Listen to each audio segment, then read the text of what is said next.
ये राष्ट्रपति पद की प्रबल दावेदार द्रौपदी मुर्मू का उड़ीसा स्थित पहाड़पुर गांव है और गांव की सीमा से करीब 2.5 किलोमीटर अंदर ये श्याम लक्ष्मण शिपुन उच्च प्राथमिक आवासीय विद्यालय। ये विद्यालय कभी द्रौपदी मुर्मू का घर हुआ करता था, लेकिन ऐसा क्या हुआ कि द्रौपदी मुर्मू ने अपने घर को स्कूल बना दिया। जवाब है 4 साल के अंदर इस घर ने 3 शोक झेले। 2010 से 2014 के बीच उनके 2 बेटों और पति की मौत। देखिए द्रौपदी मुर्मू की लाइफ की ट्रेजेडी और उससे उबरने की पूरी कहानी। उनकी लाइफ में पहली ट्रेजेडी हुई 1984 में, जब उनकी 3 साल की बच्ची की अचानक मौत हो गई। गांव में कोई भी इस बात का जिक्र तक नहीं करता। इसके बाद उन्हें दूसरा बड़ा सदमा लगा 25 अक्टूबर 2010 को, जब उनके बड़े बेटे लक्ष्मण मुर्मू की मौत हुई।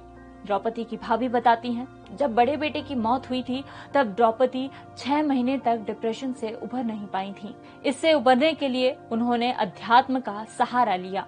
फिर 2 जनवरी 2013 को उनके छोटे बेटे बिरंची मुर्मू की मौत हुई, लेकिन वो द्रौपदी जो बड़े बेटे की मौत से टूट गई थी, उसी द्रौपदी ने छोटे बेटे की मौत पर रिश्तेदारों को फोन पर खबर देते हुए कहा, रोकर घर मत आना, जैसे सामान्य समय में घर में मेहमान आते हैं वैसे ही आना।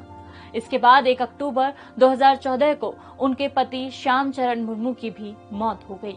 विद्यालय के आंगन में लगी ये मूर्तियां दोनों बेटों और पति की है। जब बड़े बेटे की मौत हुई तो द्रौपदी बिल्कुल टूट गई थी, लेकिन छोटे बेटे की मौत के वक्त उन्होंने दृढ़ता से हालातों का सामना किया। मदद मिली मेडिटेशन से। इस बारे में रायरंगपुर में ब्रह्म कुमारी संस्थान की मुखिया ने दैनिक भास्कर को बताया, जब बड़े बेटे की मौत हुई थी तो द्रौपदी अंदर से हिल गई थी। हमने उन्हें मेडिटेशन के लिए सेंटर बुलाया। समय की पाबंद द्रौपदी 2014 तक सेंटर आती नहीं। गवर्नर बनने के बाद भी वो 1-2 बार आई। द्रौपदी अपने साथ हमेशा एक ट्रांसलाइट और शिव बाबा की छोटी पुस्तिका रखती हैं, ताकि कहीं दूसरी जगह जाने पर भी उनका ध्यान का क्रम न टूटे।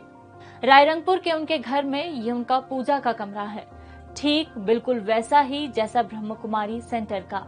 गुरु की तस्वीर, उसके ऊपर लाल रंग की ट्रांसलाइट। इसी ट्रांसलाइट से निकलने वाली रोशनी का वो ध्यान करती हैं। इससे शिव बाबा का निरंकार रूप माना जाता है। द्रौपदी की फिलॉसफी अब पति की मूर्ति पर उकेरी चंद पंक्तियां ही हैं। जाते जाते उड़िया में लिखी उन पंक्तियों का हिंदी तर्जुमा सुनिए। दुनिया में कोई स्थायी नहीं रहता, सब यहाँ आते हैं और अपना अभिनय करके चले जाते हैं। क्योंकि सच करीब से दिखता है।